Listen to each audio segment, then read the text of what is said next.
too, Matthew, for spring break. I'm catching up on a lot of sleep, that's There you go. There you go.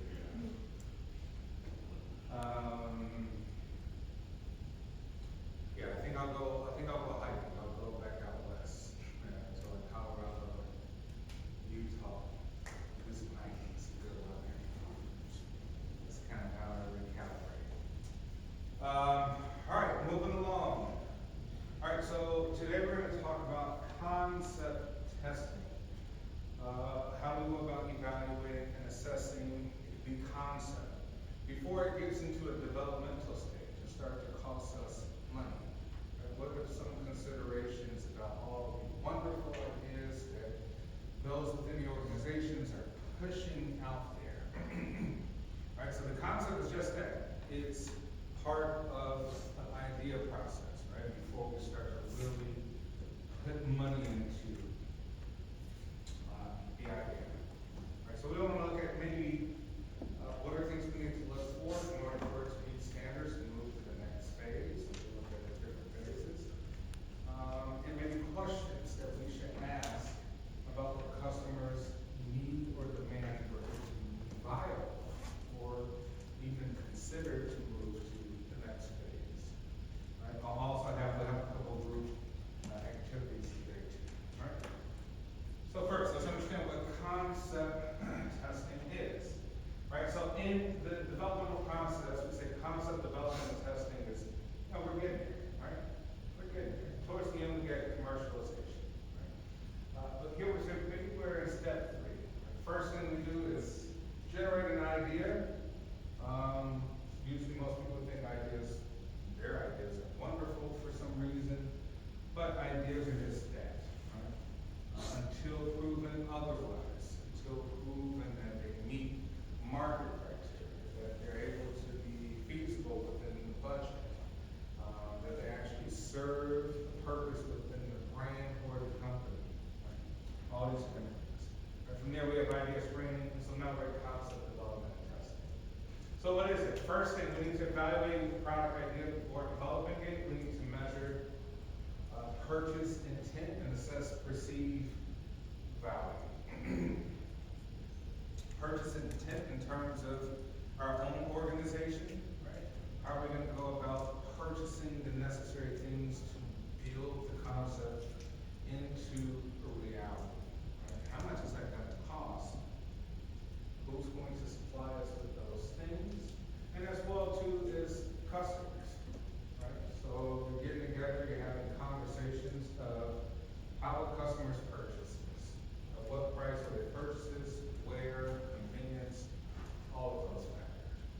And then perceived value, right? We say value is usually a subjective thing to customers, right? So it's the perception of the value, and you may want to notate the values within a product, right? Or the concept. Well, the value could be convenience. The value could be quality in the building materials. Right? The value could be maybe some sort of self-esteem, self-worth value. Right? But you want to ask these questions to assess for perception of value. Uniqueness. How unique is the product? Right? How is it differentiated between competitors? Right? How is it anything different? And what thing? Right? Usually, things are very similar in many ways, but maybe you can draw 1 or 2 qualities that would be unique. Could be unique in price. Right? Could be unique in utilitarian kind of perspectives. But we want to confirm, right? How do you use something? And then willingness to pay. We want to test. Right? Test customers' willingness to pay, but pay at what cost. Right? We want to kind of test at what cost will customers pay for this product. We also want to test at what cost will the company pay for this product. Right? So you start to gather all sorts of data. It's like, how much will it cost us to build this product? Right? And are we willing to pay that if we know that potentially the profit margins will be slim? Right? Okay, so with your product concept, obviously target market, right, is important, right? You want to define it. Which kind of customers would buy this concept of yours?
Alright, so most ideas are eliminated before you can get into testing and concept, right? So with that product innovation charter, we say we eliminate most of the products idea even before they're developed into an actual concept, even maybe an actual prototype of some sort, right? If it's a physical product.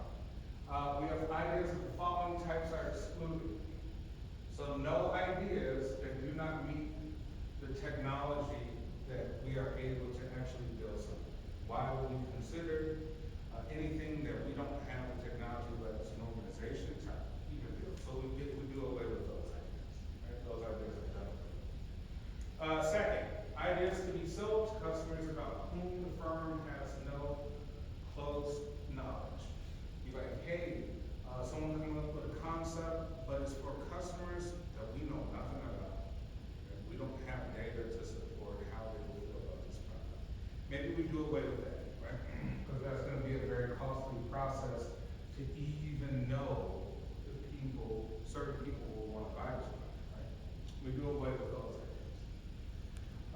Third, ideas that offer too much or too little innovativeness. Remember, it's a sweet spot. Sweet spot is that you can build a different version of the product next year, the year after, right? That you can keep customers coming back, kind of with your iPhone, right? Or your smartphone in general. It's a sweet spot. It's not the greatest technology out there. The military might have far advanced technology, but it's enough to keep you to like it and want to come back when the next version comes out. So you don't want to have too much innovation within these concepts, right? But you don't want to have too little. So it has to be to a crossover, a threshold where you're like, okay, that's interesting. Right? There's a crossover in interest threshold, right? Where people find it to be somewhat interesting. And then lastly, ideas that are wrong on other dimensions, right? Like not low cost, too close to certain competitors. Like, okay, now we're getting legal territory. Your concept is a replica of what our competitor said will be sued, right? Like that's not going to work, right? Or it doesn't have a low cost component to it. Right? But there's no profit margin, of course, with that idea. Right? So we do away with those. So there's kind of a process of elimination when it comes to this product innovation charter. Initial reaction to market analysis, right? To say we need in-depth study of the market area that the PSC has selected to focus, such as conducting immediately after the PSC approval. Right? We want to kind of know initial reactions that people have within the organization about this idea, about this concept. Right? Some preliminary reactions, right? How do others within the organization feel? Is it pleasable? Is it plausible? Inexpensive assessment of the concept. Right? We don't want to spend a lot of money just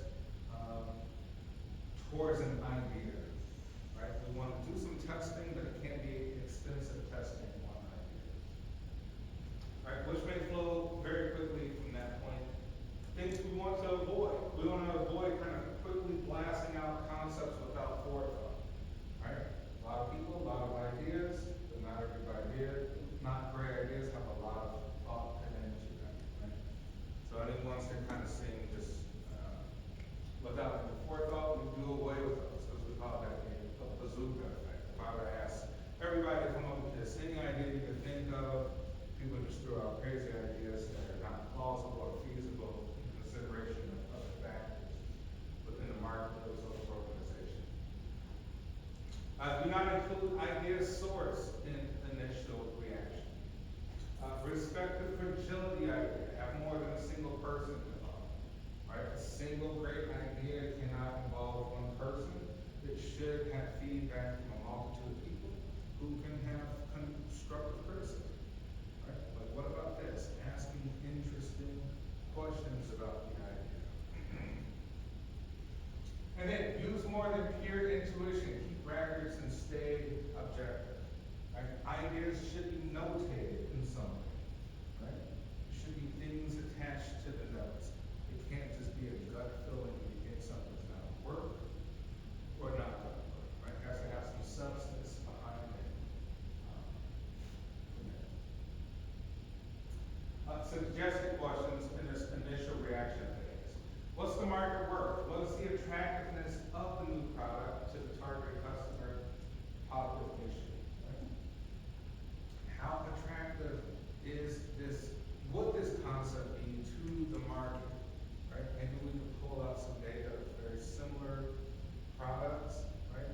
Maybe we could do a little bit of other testing, this concept idea, to see how attractive it will be. Focus groups, right? Surveys, right? Things of that nature. We will see how attractive will this be to the average customer in the marketplace.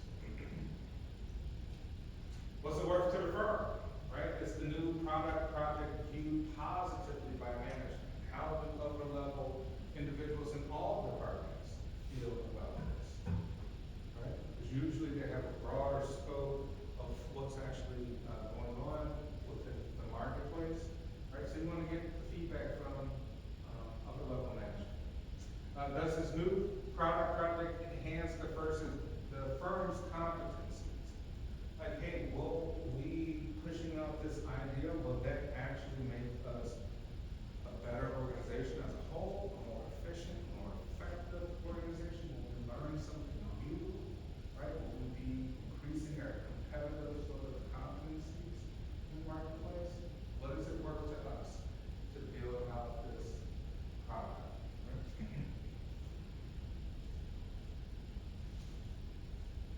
And next, competitive insulation. Can the product's advantage be maintained against competitive retaliation? Right? Come out with a great idea. If it's easily replicated, that might not be the best idea. Right? Because your competitor can come out with something better very, very quickly. Plus, innovation is unique in the sense that it's not easily replicated. Right? It can't be easily replicated. Right? If it can be easily replicated, then it may not meet the criteria of being innovative. It's just a great idea, right? Potentially, but it's not an innovative idea. If your competitors can replicate the idea and compete very quickly. All right, some concept testing cautions and concern. If the prime benefit is a personal sense, right? Let's say aroma or taste. And how do you kind of convey that in concept testing? Like, man, it's very subjective, right? Aroma or taste. It's kind of like cologne or soda. You're like, wow, this smells good.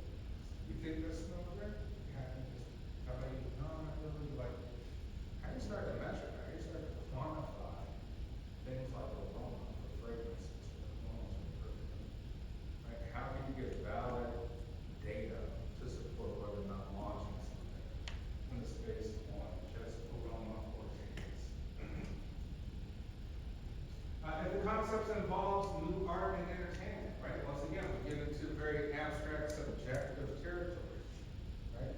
You might need rigorous screening testings, rigorous opinions, criticisms, maybe reading people in the industry. That takes a lot of time and a lot of money. If the concept embodies new technology that users cannot visualize, right? Once again, customers like innovation, but they don't like complication, right? They get confused easy. So if customers can't even visualize this concept, if it's too complicated to even imagine or picture, right? It's something we want to be cautious about, right? Because customers can be confused at that point. If concept testing is mishandled by management, then blame for product failure. We want to be concerned about that. Like, usually people get fired for these project or product failures. Right? So we want to keep that as a cautionary. If customers simply do not know what problems they have, right? Such as how useful will the concept test results for the Ferris wheel, the first microwave, die fast burgers, right? Which is kind of, hey, you know, I want to solve a problem that maybe I don't even think customers know that they have, right? Like, well, very innovative. That's true, right? First microwave, Ferris wheel. But also too, if it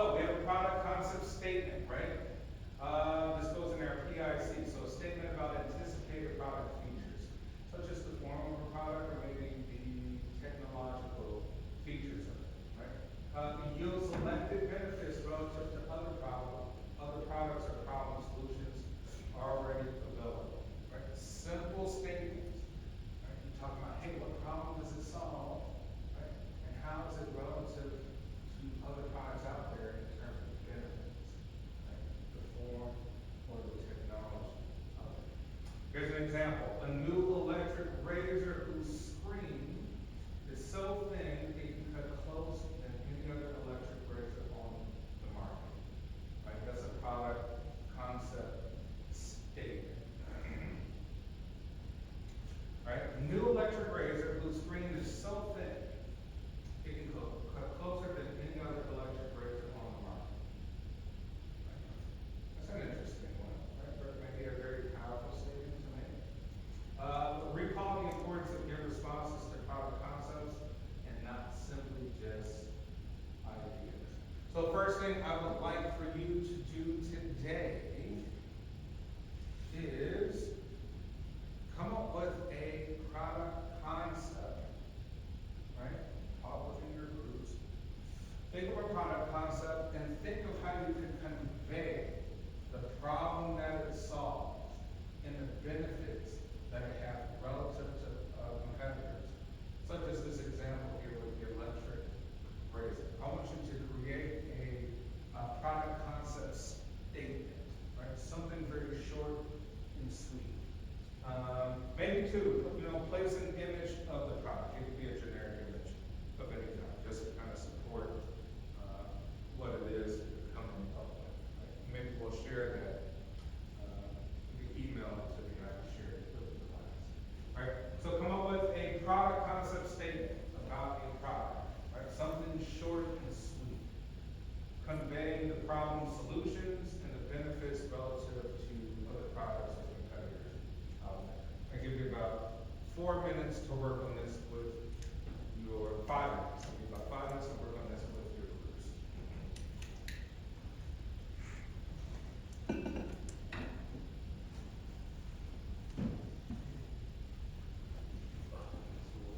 So an original product in the statement.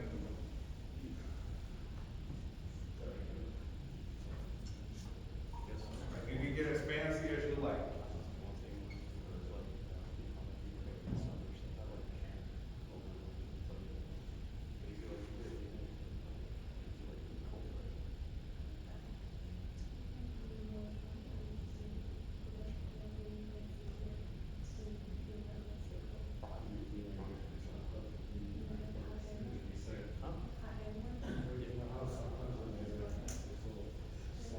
Yeah.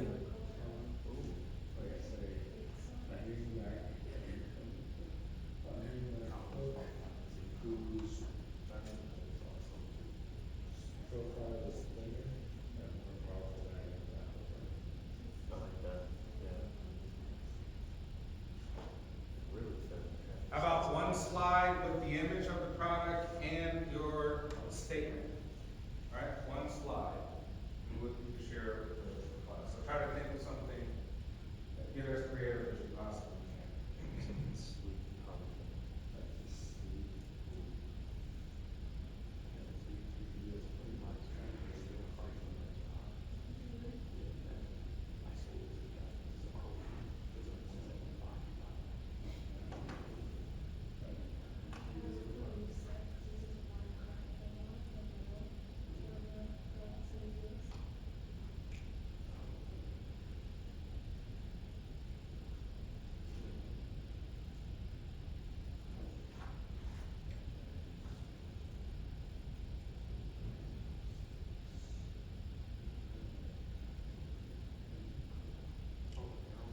I don't even know if this is like the greatest maybe statement even for a razor, because I would maybe include the safety aspect, right? I would maybe add like the word safely. I would maybe put that can cut closer more safely than any other electric razor. Because the first thing I'm thinking of is like, okay, if you're doing a shaver and it cuts that in, we already know that we'll get nicked and cut. Right? So I would be like, okay, safely. Right? Or comfortably. Something, I would add another sort of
motivated, blah, blah, blah, blah, blah. And, most people were thinking about, hey, we live in a workout culture, a health conscious culture.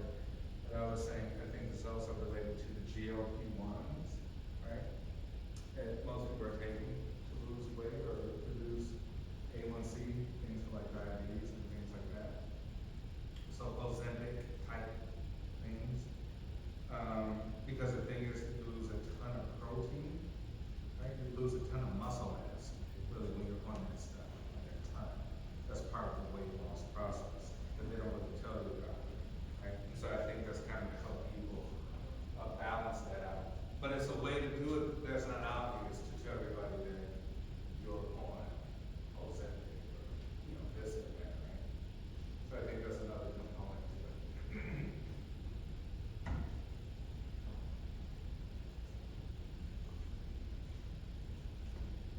But actually, these are kind of nice. So I will say that the big issue with protein shakes, like I never really got into them because I never could find one that could taste good, or they like bother my stomach or something, right?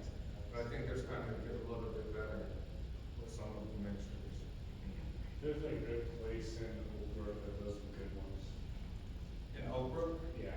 like at the mall. No, have you ever heard of Protein Bar and Kitchen? It's on the, it's like on York Road Mhm. and Cermak, right by the old LA Fitness Center. Yeah.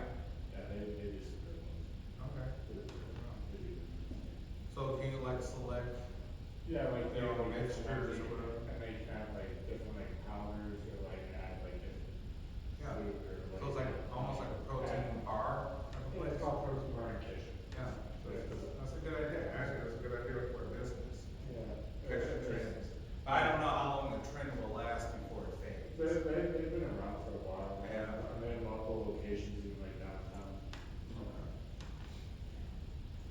But they're some really good shapes. Paid for it too. All right, who needs more time?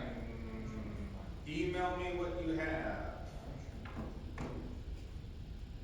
We'll pull it up here and take a look at some of your ideas.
minds of customers, what do you think thin means? Like, what are the pros and cons of thin? Just making it a little more portable, easier to maneuver. Sometimes like the little ball peen or something with a laptop that can be a little bit thicker, like take up like a little more space on the desk. Like you have a little more space freed up on your work surface to do more, just be able to maneuver easier. Gotcha. Do you think customers would think about lightweight? Yeah. Okay. What do you think cons? Maybe like in the minds of consumers, what are the cons of going too thin? Sometimes going too thin, like maybe it limits like your storage capacity, like the maximum storage capacity, like your SSD or anything like that. Because yeah, the develop isn't yet redeveloped, like sometimes like how thin all the workings are and everything would make it all fit and feasible. Okay. So like, hey, maybe limitations in Yeah. how powerful you could get Or with like- such a thin profile. Or like with storage or anything, like people care about storage and all that to make sure they can store all the have enough storage for like documents, photos. Okay.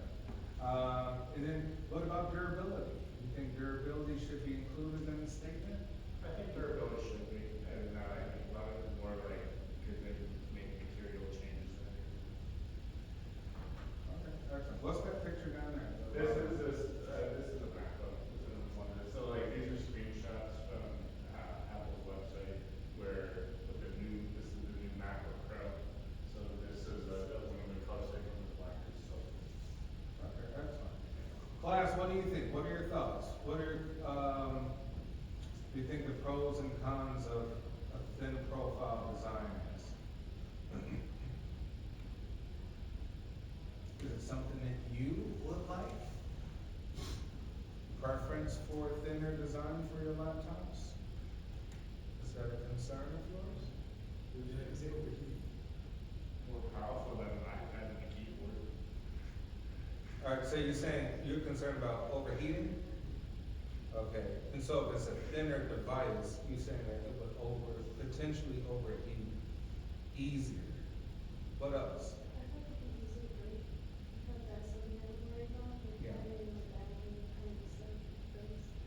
Yeah, you maybe think like there's a threshold at some point to where something's so thin that it's bendable, like bendable thing, right?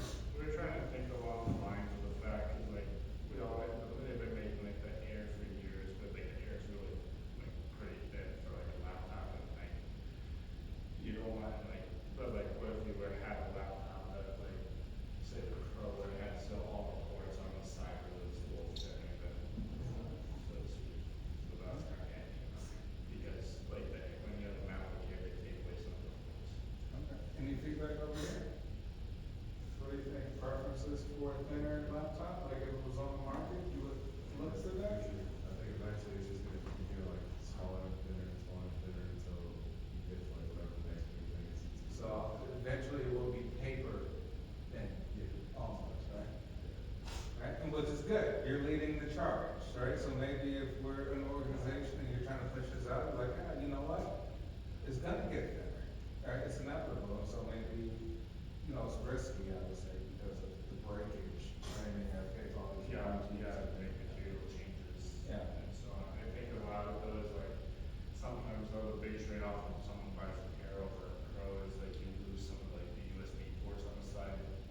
And sometimes those are necessary for like external like hard drives or head, or like you're trying to do like wired headphones or something like that. There's a big trade-off there in a way. Okay. Excellent. So if you had like something like the Pro that had everything, every accessory board, like, but it's still there, I think it'd be a little pretty. All right, good work.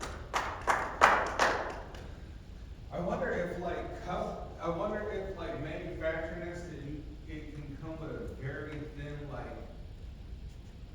a foam shield, right? It's almost like you don't have to buy something to protect it, it's still kind of protected if you drop, bounce, hit it, something like that, no dents or something like I that. don't know, like with like laptops, you can find like the, you know, like the things that protect the keys, and then Yeah. MacBooks have like the, protect the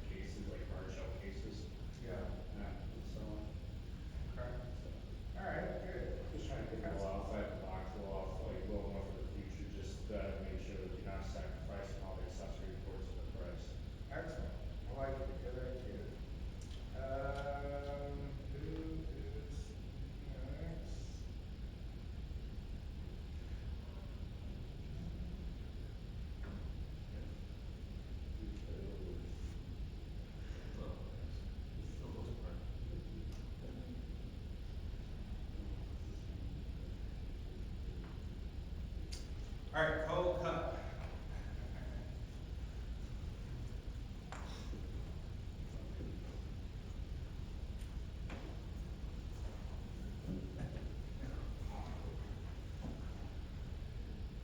So our statement is cool off quicker than ever, anywhere. Mhm. So what's good about this is like if your fruit gets warm, you put it in like a stabilized like that, and it'll make it cold. So it can Okay. be anywhere, take it with you. And like the picture here is like the beach, but the pool, you know, it's hot outside, your drinks are gonna get warm, put it in there. What, just in your mind, what is this running off of? Does it run off some sort of battery source? Yeah, Or like like, additive technology, I was thinking maybe we're putting it cooler and taking it out, but I feel like that also gets warm, so it's gonna be run on the batteries, as the lightning, you put the temperature, it gets cold. and then it gets the rechargeable battery, you're thinking? Yeah. Or you just plug into the Yeah, little. that would be better instead of just like ordering like more batteries. Okay, so if we had to decide and be like, should this just be something you put in your freezer and carry, but you have to keep it in your freezer without any electrical components? Or it should be an electrical device? What do you think? I would If you want. that electrical because I don't even know the first thing about it.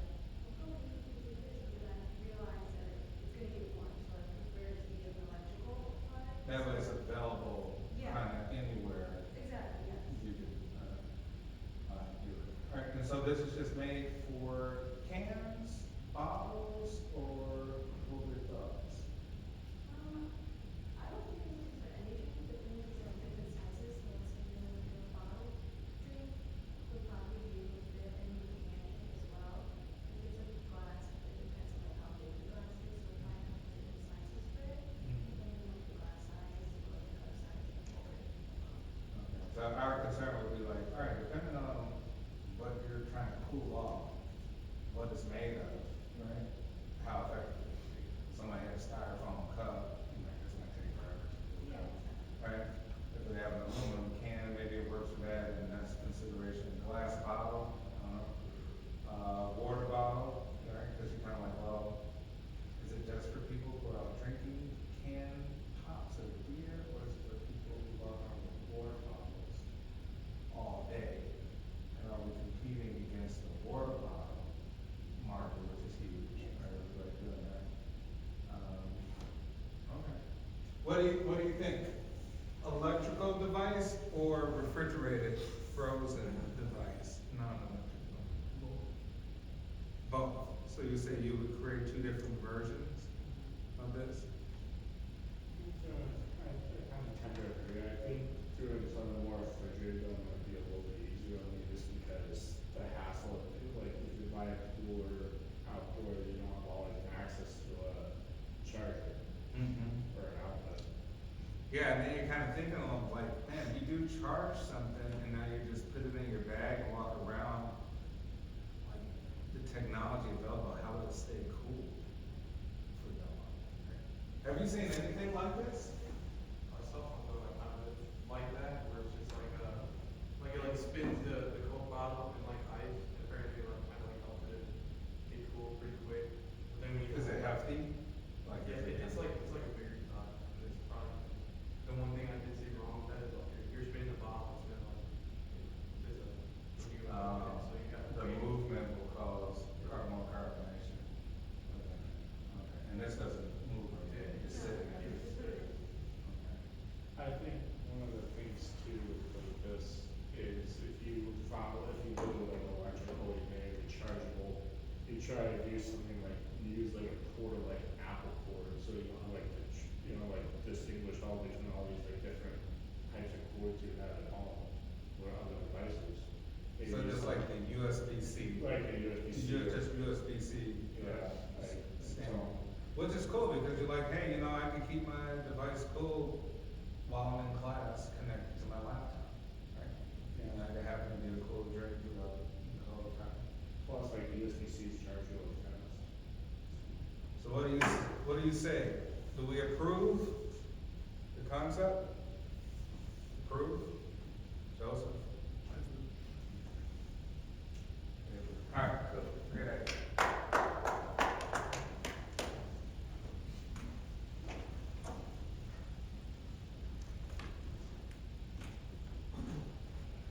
code cut, I like it, I think it's a really good, I think it's really good. Create multiple versions, water bottle version, can, outdoor soda version, right, different versions of different prices. Maybe, you know, one that is electric, one is not, right, the freezer one on the hill, keep it in your house. I wonder if, is there like plans to make it like, where you could also do like non-disposable bottles too? Or, What do you mean? like, you know, like, where it's like a reusable water bottle, like not disposable, like an ice mountain bottle, not an ice mountain bottle, like something non-disposable, like. Oh, to where you just pour the contents in. Or like, you know, you just pour it in, or like you can put it in the dishwasher, so to speak. Yeah, yeah, that's another, interesting idea, right? Like, don't sit the thing in it, but rather you could just pour the contents in and make it cold. Right, Yeah. and then you can wash it and keep it on the go too, right? Help save you. Because at that point, you can get kind of an interesting design on this, right? Like, you do become a water bottle. Like, an on-the-go water bottle, and now you're like attracting with a good-looking product. Or it can actually fit an actual water bottle. Yeah, yeah, or like a, yeah, almost like a sleeve or Yeah. something like that, yeah. Totally, yeah.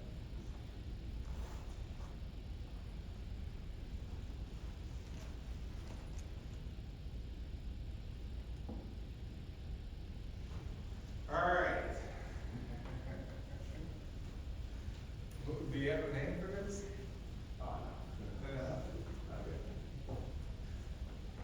Where'd you find that image?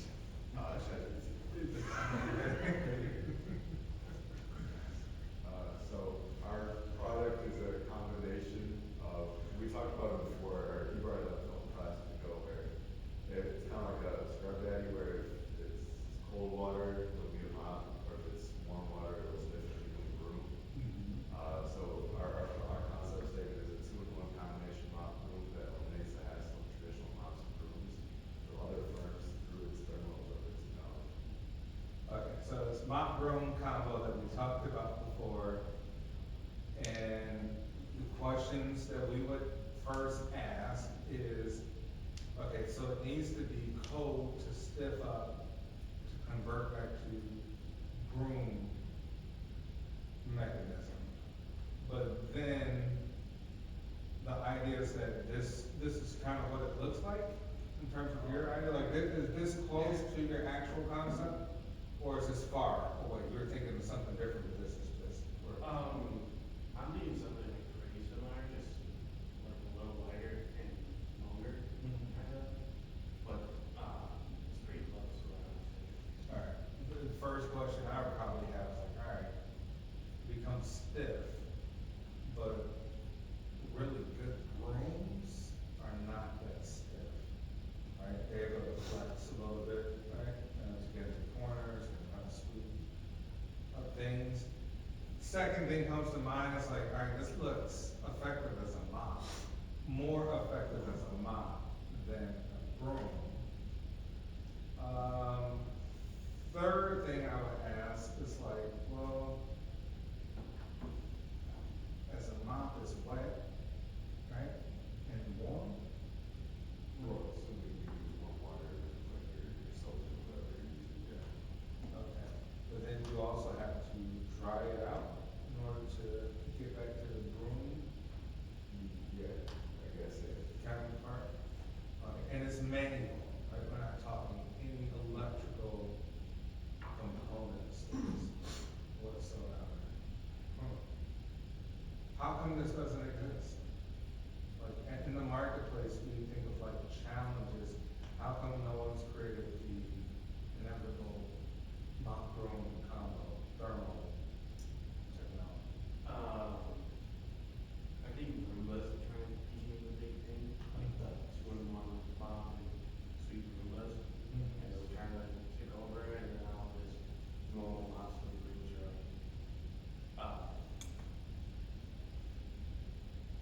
kind of just like there now, like in case you do need to do it manually.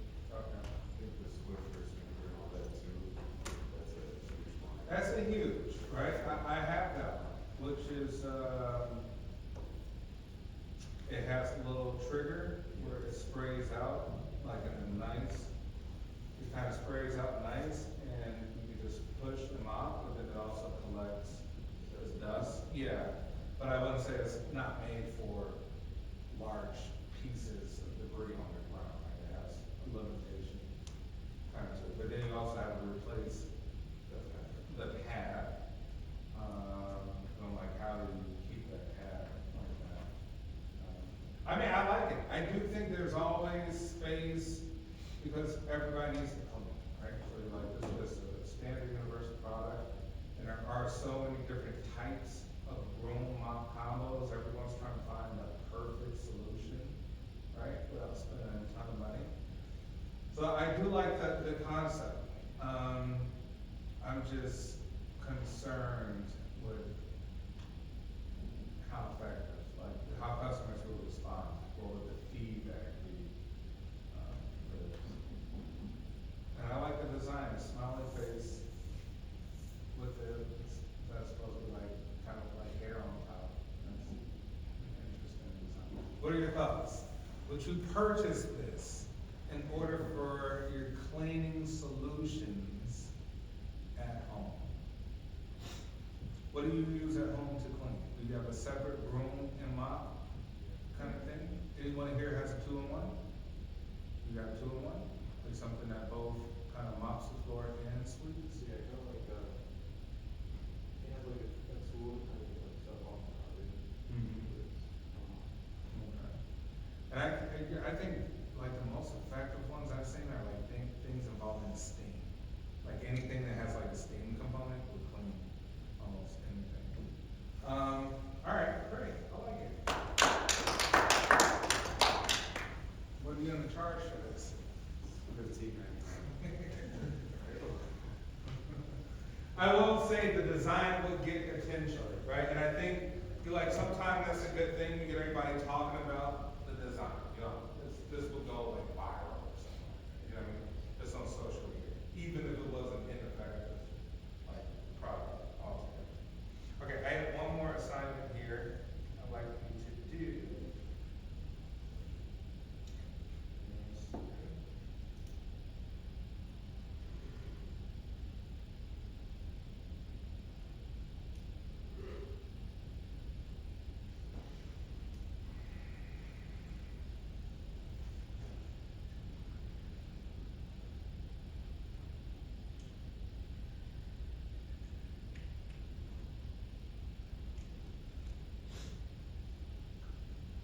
Okay, actually, that was, I had a different one. Okay, great. You know, let's get out of here a little bit early today, and, we will resume after spring break, alright? Sounds good. I hope you all have a good spring break, and I'll see you Monday,